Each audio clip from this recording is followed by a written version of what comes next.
بسم اللہ الرحمن الرحیم۔ السلام علیکم ورحمۃ اللہ وبرکاتہ۔ میرے دوستو، اللہ تعالیٰ کی نعمتوں میں سے ایک بہت بڑی نعمت یہ زبان ہے۔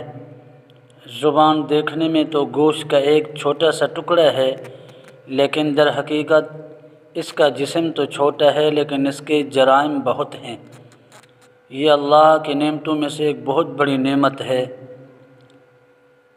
لیکن بہت سے گناہوں کا تعلق اس زبان سے ہے جو کہ کبیرہ گناہ ہیں۔ جس طرح جھوٹ ہے، اس کا تعلق بھی زبان سے ہے۔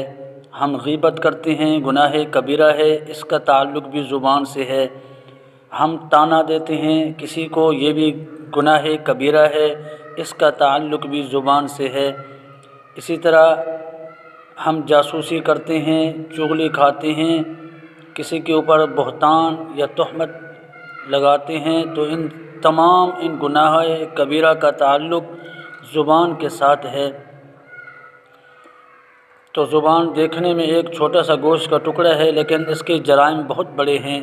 اس لیے اللہ کے پیارے نبی کریم صلی اللہ علیہ وسلم کا ارشاد مبارک ہے کہ تم مجھے دو چیزوں کی ضمانت دو، اس کے بدلے میں تمہیں جنت کی ضمانت دیتا ہوں۔ ان دو چیزوں میں سے ایک چیز یہ زبان ہے کہ میرے اور آپ کے پیارے نبی صلی اللہ علیہ وسلم کا ارشاد مبارک ہے، تم مجھے زبان کی ضمانت دو، اس کے بدلے میں تمہیں جنت کی ضمانت دیتا ہوں۔ یعنی زبان کی تم حفاظت کرو، اس زبان کو گناہ کبیرہ میں استعمال نہ کرو، گناہوں سے اس زبان کو گندہ نہ کرو۔ اس زبان سے اللہ کے قرآن کی تلاوت کرو، اللہ کا ذکر کرو، کلمہ شریف پڑھو، درود پاک کا ورد کرو۔ لیکن میرے دوستو، یہ ہماری زبانیں قرآن کی تلاوت کے لیے ترس جاتی ہیں، اللہ کے ذکر کرنے کو ترس جاتی ہیں۔ تو ہمیں چاہیے کہ ہم اپنے زبان کی حفاظت کریں۔ تو میرے دوستو، ایک زخم ہوتا ہے جو تلوار سے لگایا جاتا ہے، ایک زخم وہ ہے جو زبان سے لگایا جاتا ہے۔ زبان کا جو زخم ہے یہ تلوار سے بھی زیادہ سخت ہے۔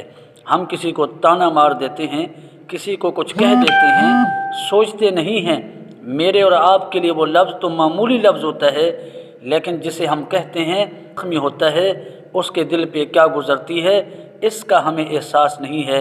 ایک چھوٹی سی کہانی آپ کو سنانا چاہتا ہوں تاکہ بات میری آپ کے سمجھ میں آ جائے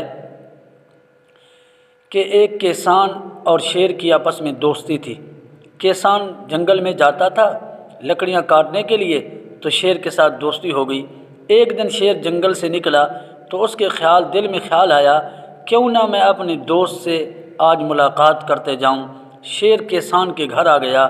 جب کسان نے دیکھا کہ شیر میرے گھر آیا ہے تو کسان نے شیر کو دعوت دی کہ آج رات کا قیام میرے گھر میں کرو۔ تو شیر نے رات وہاں گزاری۔ جب رات کو سونے کا وقت آیا تو جب وہ دونوں ایک ہی ساتھ سو گئے، تھوڑی دیر کے بعد کسان کہتا ہے شیر سے، ارے شیر، تیرے منہ سے بدبو آ رہی ہے، اس لیے تو اپنا منہ دوسری طرف کر کے سو جا تاکہ مجھے تکلیف نہ ہو، تیرے منہ کے بدبو کی وجہ سے مجھے تکلیف ہو رہی ہے۔ یہ معمولی لفظ تھے، لیکن شیر کو بہت برا لگا کہ میرا دوست ہو کہ اس نے مجھے ایسے کیوں کہا ہے۔ تو جب صبح ہوئی تو شیر نے کسان سے کہا، اے میرے دوست، جس کلہاڑے کے ساتھ تم لکڑیاں کاٹتے ہو جنگل میں آ کر، وہ کلہاڑا لے کر آؤ۔ کسان وہ کلہاڑا لے کر آیا تو شیر نے کہا، یہ کلہاڑا میرے سر پہ مارو۔ تو کسان نے کہا، تو میرا دوست ہے، میں کیسے آپ کے سر پہ کلہاڑا ماروں؟ شیر نے کہا، نہیں، آپ کو مارنا پڑے گا، ورنہ میں آپ کو شکار کر کے آپ کو کھا جاؤں گا۔ تو مرتا کیا نہ کرتا، کسان نے وہ کلہاڑا شیر کے سر پہ دے مارا تو شیر کا سر پھٹ گیا اور سر زخمی ہو گیا، خون بہنے لگا۔ شیر اسی بہتے خون اور زخمی سر کے ساتھ جنگل کی طرف چلا گیا۔ 2-3 مہینے کسان کے ساتھ ملاقات نہیں کی، کسان کو وہ نظر نہیں آیا۔ 2-4 ماہ گزرنے کے بعد اچانک پھر شیر ایک دن کسان کے گھر آ گیا۔ اس نے کسان سے کہا، کسان، تو نے مجھے کلہاڑا مارا تھا، یاد ہے؟ تو کسان نے کہا مجھے یاد ہے۔ اس نے کہا ذرا میرے سر پہ دیکھو، وہ کلہاڑے کے زخم موجود ہیں یا ختم ہو گئے زخم؟ تو جب کسان نے دیکھا تو سر کے اوپر کوئی بھی زخم نہیں تھا، وہ زخم سارے ختم ہو چکے تھے، نشان مٹ چکے تھے۔ تو کسان نے کہا واہ میرے دوست، وہ تو سارے زخم ہی ختم ہو گئے، لگتا ہی نہیں کہ میں نے آپ کو کلہاڑا مارا تھا۔ تو شیر نے کہا اے کسان، تو نے جو کلہاڑا مار کے میرے سر زخمی کیا تھا وہ زخم تو مٹ گئے، وہ نشان تو مٹ گئے، لیکن تو نے اپنی زبان سے جو میرے دل کو تکلیف پہنچائی تھی، میرا دل پہ جو زخم لگائے تھے وہ زخم آج بھی میرے دل پہ زندہ ہیں کہ تو نے کہا تھا کہ تیرے منہ سے بدبو آ رہی ہے۔ اس لیے میرے دوستو، ہم بھی کسی کو کچھ کہنے سے پہلے سوچا کریں۔ ہم اگر کسی کو کوئی ایسی بات کہہ دیتے ہیں جو کہ بظاہر معمولی ہوتی ہے، لیکن وہ کسان نے جس طرح شیر کو کہا تھا، اور شیر نے کہا کہ ابھی تک وہ زخم میرے دل میں تازہ ہیں، وہ نشان ختم نہیں ہوتے، وہ زخم نہیں مٹتے، تو تاحیات جس کو ہم کچھ کہتے ہیں ساری زندگی اس کے دل میں وہ بات رہتی ہے اور اس کا دل زخمی رہتا ہے کہ اس نے مجھے، میرے دوست نے، میرے مسلمان بھائی نے فلاں موقع پہ مجھے ایسے کہا تھا۔ اس لیے میرے دوستو، ہمیں اپنی زبان کی حفاظت کرنی چاہیے، اس زبان سے کسی کا دل زخمی نہیں کرنا چاہیے، کسی کو طعنہ نہیں دینا چاہیے، کسی کی غیبت نہیں کرنی چاہیے، جھوٹ نہیں بولنا چاہیے، اور کسی کی حقارت سے کسی کا تذکرہ نہیں کرنا چاہیے۔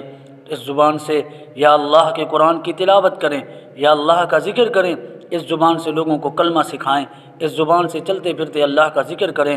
تو یہ زبان، ایک زبان کی بڑی طاقت ہے۔ ایک 80 سال کا کافر اگر کلمہ پڑھ لے تو 1 منٹ میں 80 سال کا کفر معاف۔ اگر 80 سال کا مسلمان عابد تہجد گزار 1 سیکنڈ میں کفر یا کلمہ کہہ دے تو 80 سال کی عبادت ایمان ضائع۔ یہ اس زبان کی طاقت ہے، اللہ نے زبان میں بڑی طاقت رکھی ہے۔ یہ دوست کو دشمن، دشمن کو دوست 1 سیکنڈوں میں بنا دیتی ہے۔ اللہ تعالیٰ مجھے اور آپ کو اپنی زبان کی حفاظت کرنے کی توفیق عطا فرمائے۔ اللہ تعالیٰ ہمیں عمل کرنے کی توفیق عطا فرمائے۔ والسلام علیکم ورحمۃ اللہ وبرکاتہ۔